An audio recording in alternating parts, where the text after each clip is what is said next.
अभी हम लोग पढ़ेंगे झारखंड में वन प्रबंधन। तो पहला प्रश्न हम लोग देखते हैं कि झारखंड क्षेत्र में वनों के प्रबंधन का सर्वप्रथम प्रयास किसके द्वारा किया गया था। तो सर्वप्रथम प्रयास जो है वह जे.एफ. हेविट के द्वारा 1882 से 85 ईस्वी में किया गया था। दूसरा प्रश्न हम लोग देखते हैं कि बंगाल सरकार द्वारा किस वर्ष वनों की सुरक्षा हेतु एक वन समिति का गठन किया गया था। तो 1909 ईस्वी में। तीसरा प्रश्न, भारत की आज़ादी के पूर्व झारखंड क्षेत्र में कितना प्रतिशत निजी वन था। तो 95%। चौथा प्रश्न हम लोग देखेंगे कि झारखंड राज्य में वनों का समुचित प्रबंधन करने के उद्देश्य से किस वर्ष संयुक्त वन प्रबंधन संकल्प का प्रतिपादन किया गया 2001 में। पांचवा प्रश्न, इको टूरिज्म नीति जो है 2015 में निर्माण किया गया। तो इको टूरिज्म के अंतर्गत आठ इको टूरिज्म आते हैं जिसमें से हम लोग अभी देखेंगे विस्तार से। इको टूरिज्म के अंतर्गत जो है 8 इको टूरिज्म आते हैं जिसमें से एक पहला है पारसनाथ जो है वह गिरिडीह जिले में है। दूसरा है केनहरी पहाड़ी जो है वह हजारीबाग जिले में है। तीसरा है फॉसिल पार्क साहेबगंज जिले में है। चौथा है त्रिकुट पर्वत देवघर जिले में है।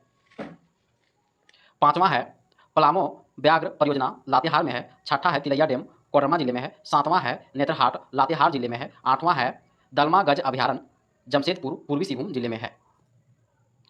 छठा प्रश्न हम लोग देखेंगे कि झारखंड राज्य की इको टूरिज्म नीति की घोषणा 2015 का उद्देश्य क्या था। उद्देश्य था कि पारिस्थितिकी पर्यटन को प्रोत्साहित करना। सातवां प्रश्न, झारखंड के शहरी क्षेत्रों में अवस्थित पार्कों के प्रबंधन हेतु इनमें से किसका गठन किया गया था। तो गठन किया गया था झार पार्क्स का। शहरी क्षेत्रों में अवस्थित पार्कों के प्रबंधन हेतु गठन किया गया था झार पार्क्स का। इसका गठन जो है वह 2015 में किया गया था। तो इसके अंतर्गत जो है वह 10 पार्क शामिल हैं झार पार्क के अंतर्गत। तो हम लोग विस्तार से देखेंगे 10 पार्क कौन कौन है।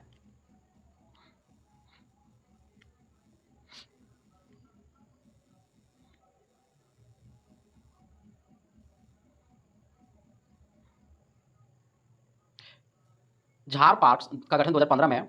इसका संचालन जो है वह पार्क प्रबंधन एवं विकास प्राधिकरण के द्वारा 10 पार्कों को शामिल किया गया है जिसमें से 6 पार्क जो है वह रांची में है। तो हम लोग देखेंगे कि रांची में कौन कौन से पार्क हैं। जैसे बिरसा मुंडा जैविक उद्यान रांची में है। दीनदयाल पार्क रांची में है। नक्षत्र वन रांची में है। सिद्धू कानू पार्क रांची में है। ऑक्सीजन पार्क रांची में है। श्री कृष्ण पार्क रांची में है। ये 6 पार्क जो है वह रांची में स्थित है। जबकि 7वां पार्क जो है वह निर्मल महतो पार्क हजारीबाग में है। 8वां जो है वह अंबेडकर पार्क सिल्ली में है। और घोड़बंधा थीम पार्क जमशेदपुर में है। एवं 10वां पार्क जो है सिद्धू कानू पार्क जो है वह दुमका में है। हम लोग 8वां प्रश्न देखेंगे कि झारखंड सरकार द्वारा किस वर्ष यानी 2019 में नंदी महोत्सव तथा वृहद वृक्षारोपण अभियान का संचालन किया गया। 9वां प्रश्न देखेंगे कि झारखंड सरकार द्वारा 2019 में संचालित नंदी महोत्सव एवं वृहद वृक्षारोपण अभियान के तहत नदियों के किनारे लगभग कितने किलोमीटर की दूरी तक वृक्षारोपण किया गया था। तो किया गया था ऑप्शन नंबर सी 140 किलोमीटर तक। 10वां प्रश्न देखेंगे कि झारखंड सरकार द्वारा 2019 में संचालित नंदी महोत्सव एवं वृहद वृक्षारोपण अभियान के तहत राज्य में नदियों के किनारे लगभग कितने पौधे लगाए गए थे। तो पौधे जो है 15 लाख लगाए गए थे। 11वां प्रश्न, झारखंड सरकार द्वारा 2019 में संचालित नंदी महोत्सव व वृहद वृक्षारोपण अभियान के तहत किस वन मंडल में सर्वाधिक पौधे लगाए गए थे।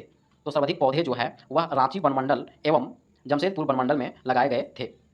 12वां प्रश्न देखेंगे कि झारखंड सरकार द्वारा 2019 में संचालित नंदी महोत्सव एवं वृहद वृक्षारोपण अभियान के तहत रांची एवं जमशेदपुर वन मंडल में प्रति वन मंडल कितने पौधे लगाए गए थे। तो लगाए गए थे 1,35,000 करके। वन अधिकार अधिनियम को पारित किया गया 2006 में। 14 नंबर का प्रश्न देखेंगे कि वन अधिकार नियमावली को अधिसूचित किया गया था 2008 में। 15वां प्रश्न हम लोग देखेंगे कि वन अधिकार अधिनियम के अंतर्गत वनवासियों को कितने श्रेणियों में विभाजित किया गया। वनवासियों को 2 श्रेणियों में विभाजित किया गया। तो 2 श्रेणी कौन कौन है हम लोग देखेंगे कि वन अधिकार अधिनियम के तहत वर्गीकृत वनवासियों की श्रेणियों में शामिल है जैसे वन में निवास करने वाली अनुसूचित जनजाति। दूसरा है अन्य परंपरागत वन निवासी। दोनों उपयुक्त दोनों। 17वां प्रश्न है वन अधिकार अधिनियम के तहत पहला जो कथन है कि इसके तहत ऐसे वनवासी जो 13 दिसंबर 2005 से पूर्व कम से कम 3 पीढ़ियों तक प्राथमिक रूप से वन या वन भूमि में निवास करते रहे हो तो उन्हें परंपरागत वनवासी माना जाएगा। दूसरा कथन बोल रहा है वन में निवास व खेती हेतु जमीन पर अधिकार तभी मिलेगा जब वन निवासियों द्वारा जंगल की जमीन 13 दिसंबर 2005 से पूर्व तथा 13 दिसंबर 2007 तक अधिभोग में रही हो। तो उपरोक्त जो है वह दोनों कथन सत्य है। 18 नंबर का हम लोग प्रश्न देखेंगे कि कैंपा का गठन किस वर्ष किया गया। तो कैंपा जो है, कैंपा का फुल फॉर्म है कंपेंसेटरी, कैंपा का फुल फॉर्म है, कैंपा का फुल फॉर्म है सी फॉर कॉम्पेंसेटरी, ए से a forest taxes fund, M से मैनेजमेंट्स एंड प्लेइंग इसका हिंदी है क्षतिपूर्ति, क्षतिपूर्ति वनीकरण, वनीकरण कोष प्रबंधन। तो कैंपा का गठन, कैंपा को अधिसूचित 2009 में किया गया था। तो कैंपा का गठन किस उद्देश्य की पूर्ति के लिए किया गया था। तो उद्देश्य है कि प्राकृतिक वनों का प्रबंधन करना, वन्य जीवों का संरक्षण करना, आधारभूत संरचना का विकास करना। उपरोक्त सभी। अंतिम नंबर प्रश्न हम लोग देखेंगे कि कैंपा का अधिसूचित कब किया गया था। 2019 में किया गया था अधिसूचित।